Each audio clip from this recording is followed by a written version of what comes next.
Okay, so our topic for today is the week 12 in your LMS, okay, which is the retail formats.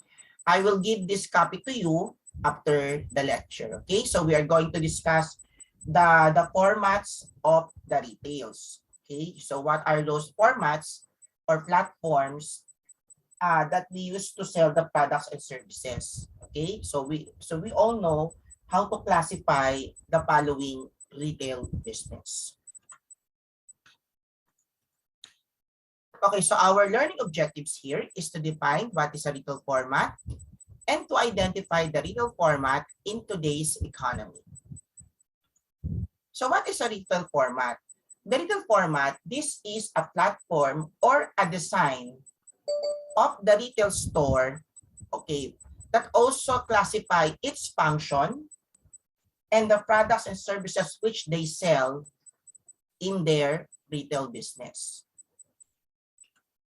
So what are those 5 common retail methods or retail formats in today's economy? So the retail format, it composed of a department store, a specialty store,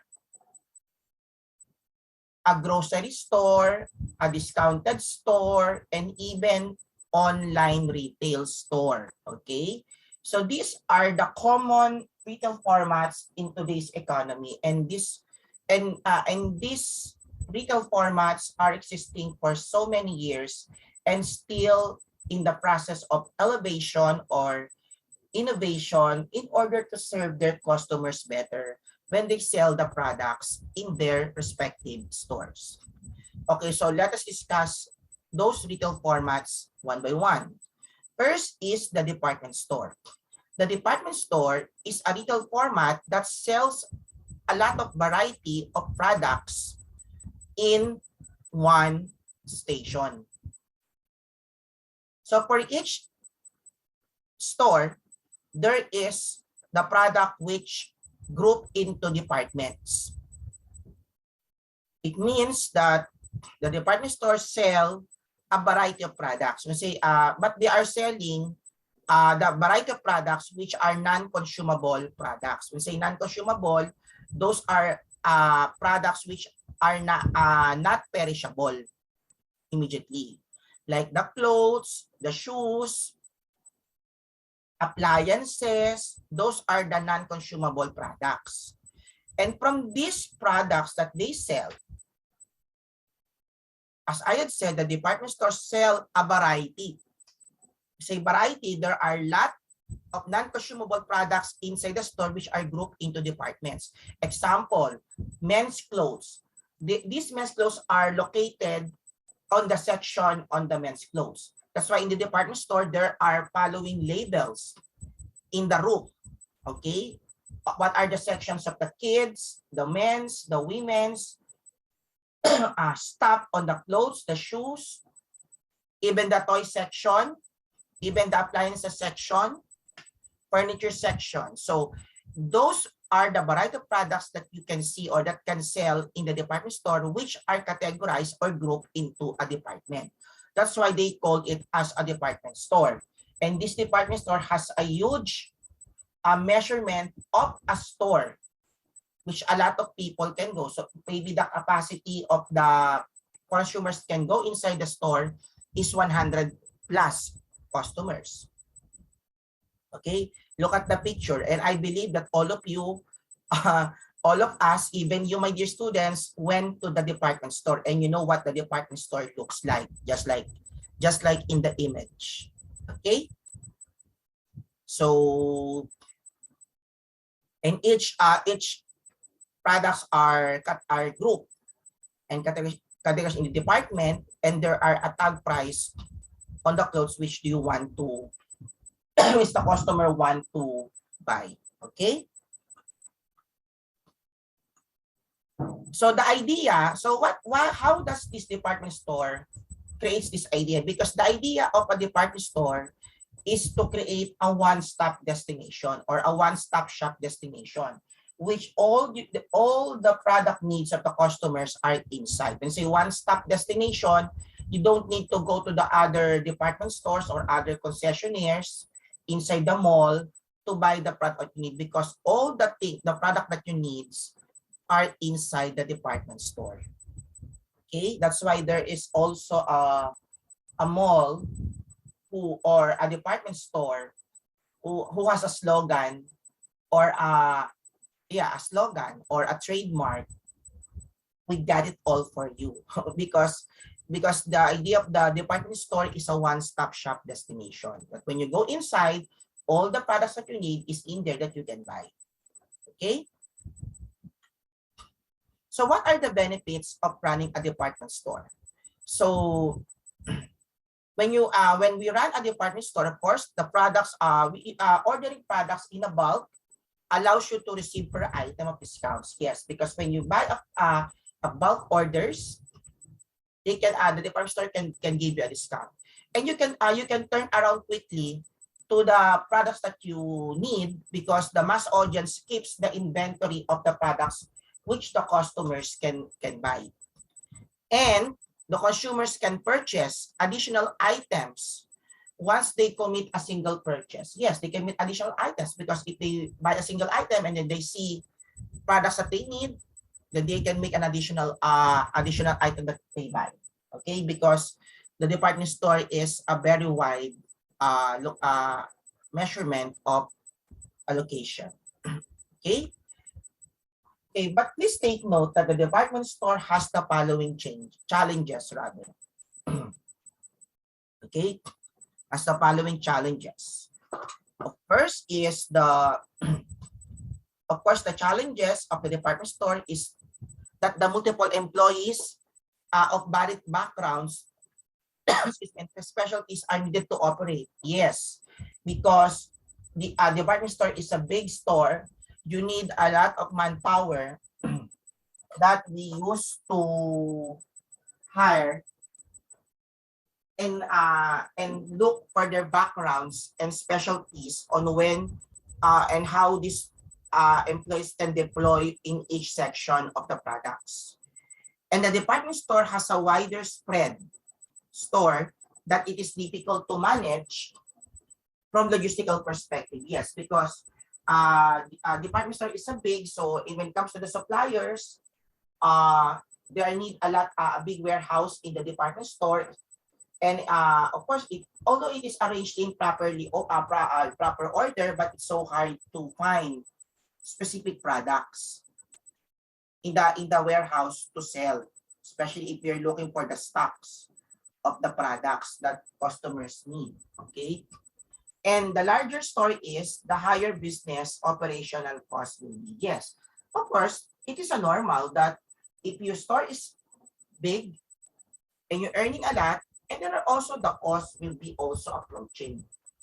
And that's normal in the business. But what the business can do is to how they may lessen their costs in order to get their marginal profit or net income that will expand their operations. Okay, so that will be the challenges for the department store. So that is the first retail format. The second retail format is the specialty stores. Okay, the specialty stores, these are also known as category killers. Why? Because the specialty stores are only selling one single item products with a lot of categories and designs. Okay, just like you see in the screen, in the image in the screen. An example of specialty store, which is a Nike shoes. That when you go to the Nike shoes, you can only see Nike shoes with the different designs, but you only see one single item of product sell, which is only Nike shoes. Okay, or shall we say a shoe stock or a shoe shop that you can see a lot of variety of shoes regardless of the brand, but you can only sell many shoes. That's a specialty store. Okay, another example, clothes, because boutique store, rather boutique, because when you go to the boutique store, you only see fashionable clothes. You can only see those things. You cannot see other product items there. Okay. Unlike in the department store, you can see a lot of a variety of products that you can buy. But in the specialty store, you can only see a single item product with different designs. Okay. Which the customers can buy. If the department store is a jack of all trades, then the specialty store is a master of a singular domain because they are only selling a single item of products. So what are the benefits of running a specialty store? If you're running a specialty store, they can offer a narrow category of products. Yes, because they can only sell a single item, which to attract their target audience. Example, in a shoes, rubber shoes, regardless of the brand, you can see a lot of designs for men and women that the customer can choose that will pass to their taste and preferences. In targeting specific audience, specialty retailers can also create a highly targeted marketing content made with the said audience needs and expectations in mind. And becoming the go-to retailer in a specific niche, a given business can all but control price points within its industry. Okay, so what are those downsides of the retail store? So the downsides is, when I say downside, a disadvantage, because specialty stores only sell certain types of products, it can be difficult for the specialty stores to expand. Not what I'm trying to say is not difficult to expand their product categories because they only sell single items. Okay. In many cases, specialty stores are also at the mercy of industry trends because if demand for the top-selling products fall, it may have other products on hand to promote their niche audience. Yes, because if some products are fall down, then customers may find other product catalogs that which you don't have, then it will be a loss from the sale of the customers. The sale to the customers rather. Okay, so the third retail format is the supermarkets and superstores. The supermarkets, the hypermart, or the superstores. Oh, these are the grocery stores, the supermarket.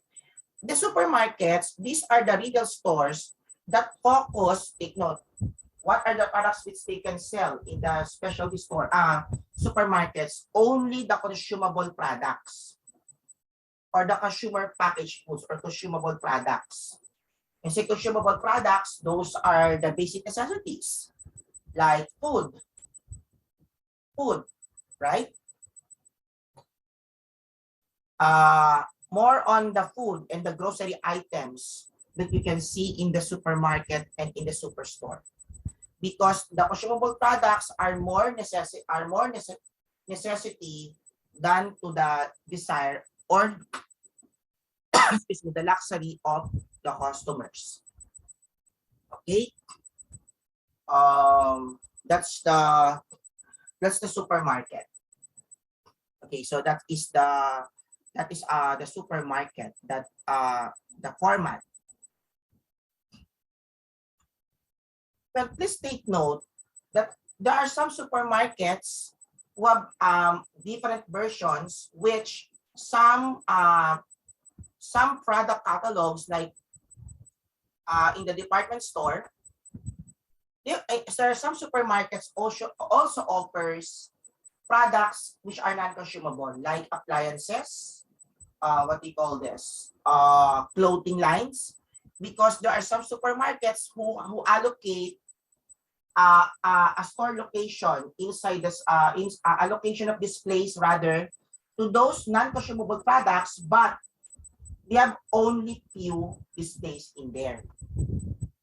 Meaning, in a supermarket, 30% of this product displays are non-consumable products such as the clothes, the appliances, which are those products are only sold in the department stores.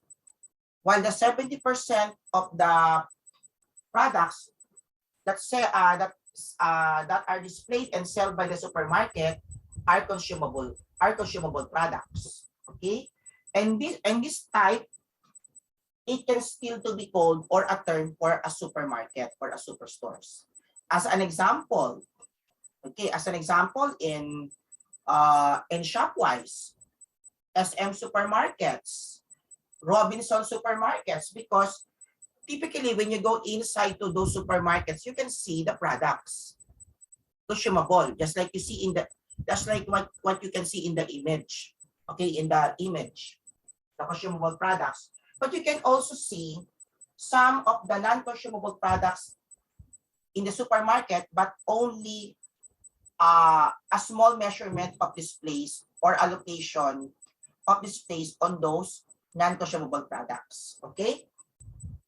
Because in Shopwise, I saw a clothing lines which displays on the right side at the entrance that the measurement of the display is very small, because for those people who used to buy those non-consumable products if they needed. But most of the as I've said, 30% as an example, and 70% are more on consumable products, because that will be a format for a supermarket with the different versions. But there are also supermarkets that supermarkets that totally they only sell consumable products. Okay. However, even though the supermarkets has the following non-consumable products in their store, but the major focus of their operation is to sell the consumable products. Okay, as I had said,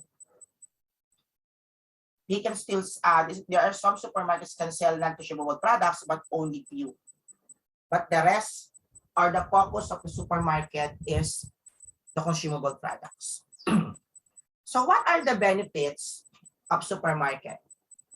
The benefits of the supermarket is the ability to generate a mass appeal by offering a multiple versions of similar products. Yes, because in the supermarket, you can see consumable products that you can see to the other supermarket, but the price will vary, because the price in every supermarket is different. They are not the same.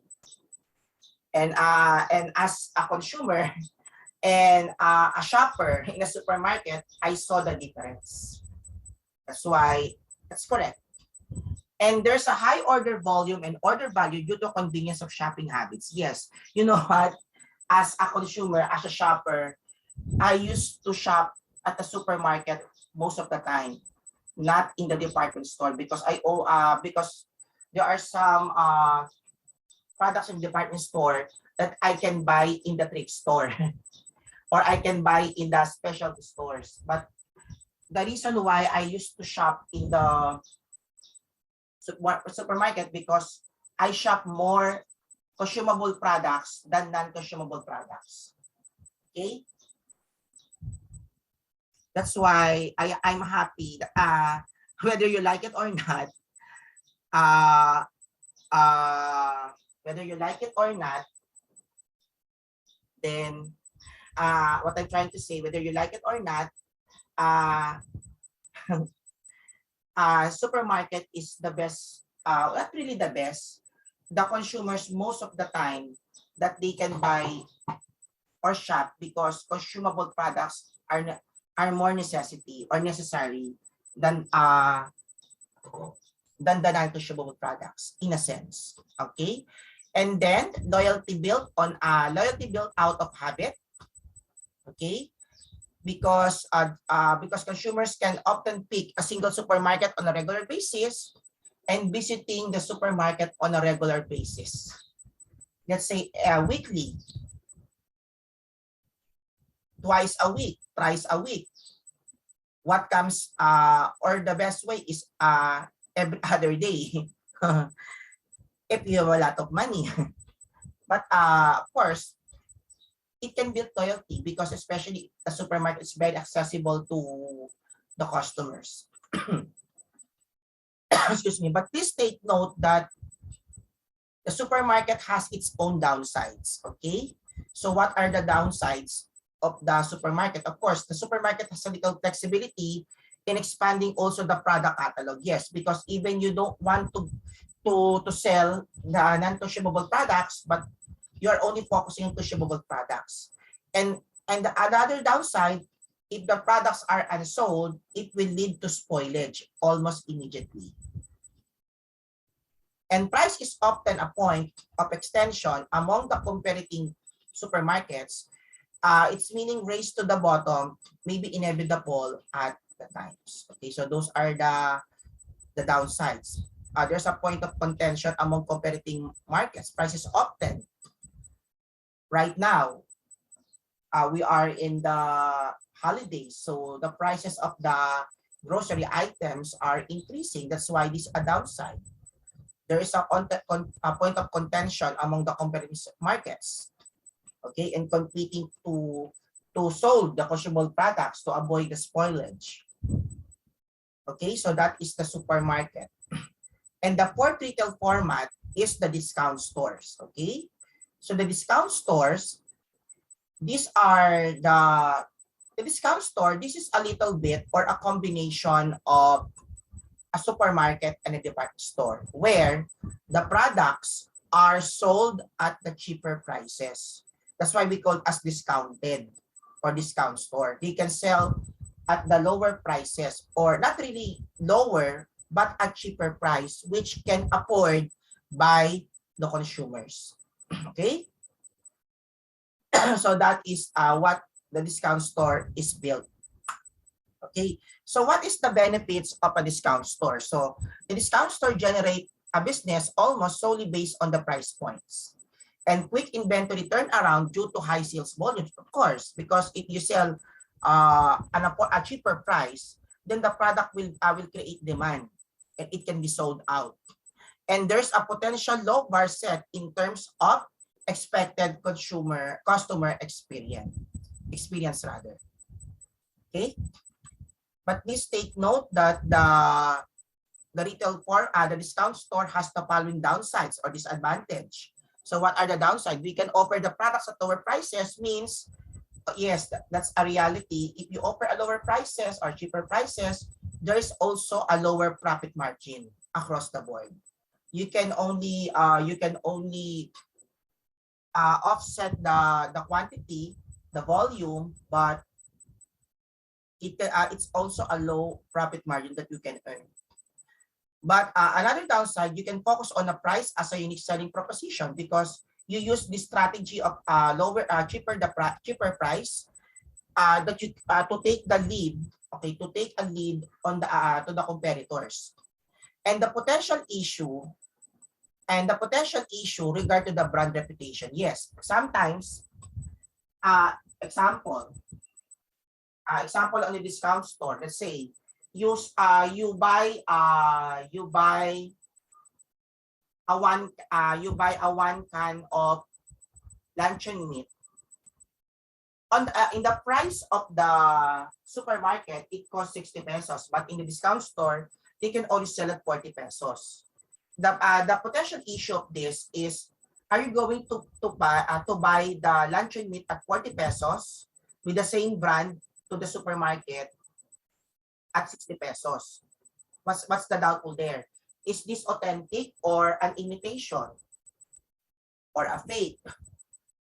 Sometimes we can think about it because sometimes we think that cheaper prices does not have a great quality but an imitation, okay, or a fancy. Okay, that's a disadvantage. But it's up to the customers on their decisions on that. Okay, so next, the last one is the e-commerce store or the online retailer. So this is one of the trends of the retail formats. We all know that the online retailers or e-commerce, these are the stores who has no bricks and mortar or physical store. What they have is a warehouse because they can sell the products online to their online customers, and once they make an order, they will be the one to distribute through a delivery. Okay? And this e-commerce is already existing before the pandemic. And it's more trending during the pandemic because nobody is going outside because of the quarantine restrictions.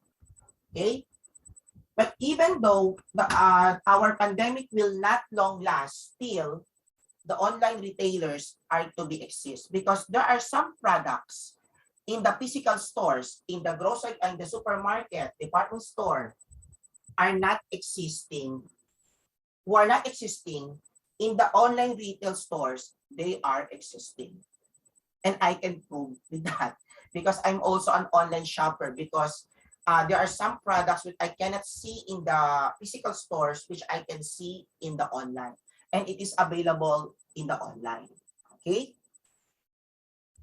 And there are a lot of product categories in the online retailers.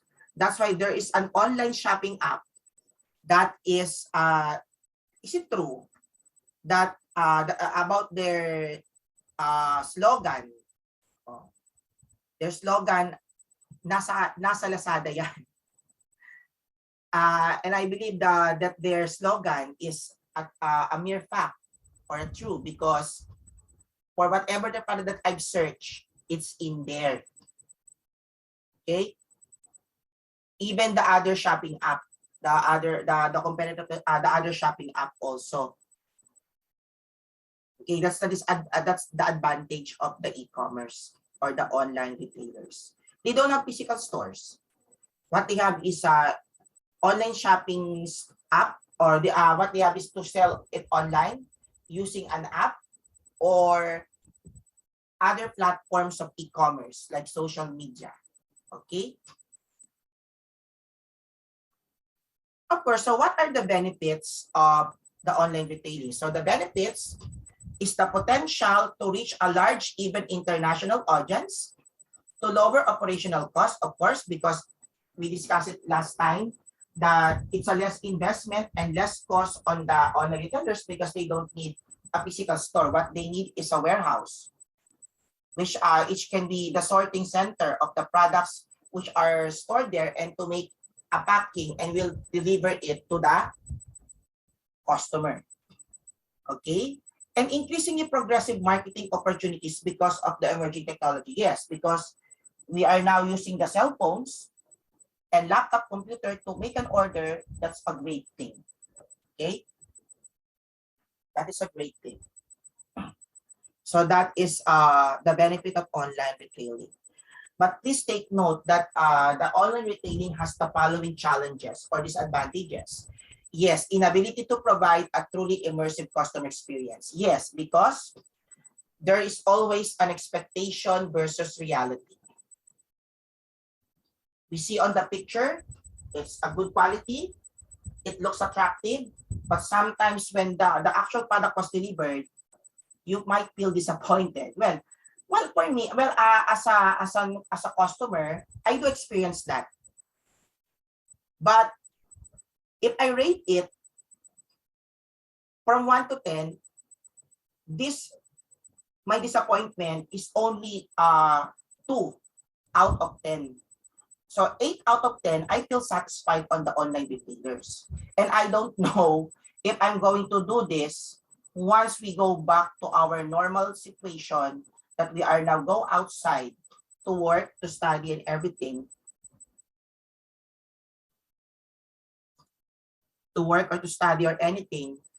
Because I started to use the online shopping rather, this year, last May. And I enjoy it. Because during the pre-pandemic, I did not use this because I enjoy shopping on a physical store. I enjoy shopping on the physical store. And there's always nobody's in the house, in our house, to deliver, to pick up the delivery. That's why, but right now, even though in the after this pandemic, I hope we can use the online app again. So I think I should manage to how to pick up the delivery because I really enjoy it right now. You know. Anyway, And there's a high levels of competition due to the consumer's ability to conduct a research. Yes, because in the online, in the e-commerce, there's also a competition. The online also competes with the bricks and mortar. As I've said, why? First, the product availability. Most of the products are available online than the physical store or the bricks and mortar. But there's a high level of competition. The second one, prices. Because I compare that the price in the online app, online shopping app or online retail is cheaper than that bricks and mortar. It's the second one. The third one, even though in the online shopping or in the online retail, there's a shipping fee. But the shipping fee can be waived if you have a voucher. Okay, if you're experiencing shopping in an online. And there's another level competition, the product availability, the price, and even the, what we call this, of course, the quality. As I have said, only 2 out of 10 for me get disappointed. Excuse me, but 8 out of 10 I'm satisfied because I appreciate the product which I bought because it is a need to me, and I cannot sing this product to the physical stores. And of course, the challenges, the last one is the complexity of the operational standard. Yes, you know what? Yes, that is also a complexity. Example, security. Of course, we should be careful on the online retail because if the online retail, if the security is not strong, it will lead to technology hacking, just like what happened to the other celebrities, which they didn't purchase online, but someone who came to their house and accept or pick up the delivery. Be careful on the technology hacking, okay? And even in the legal compliance. Because in the online shop, in the online retailers, there should be always a legal compliance when it comes to the paying of taxes, when it comes to the business registration, because there are some online retailers who don't have business papers or business legal papers or business registrations. Okay, so you really need this if they have to expand new territories or new locations on the delivery of the products online. And we really need a legal papers or a business permit, okay, or business registration. So that is the online retailer. So that is our topic for today.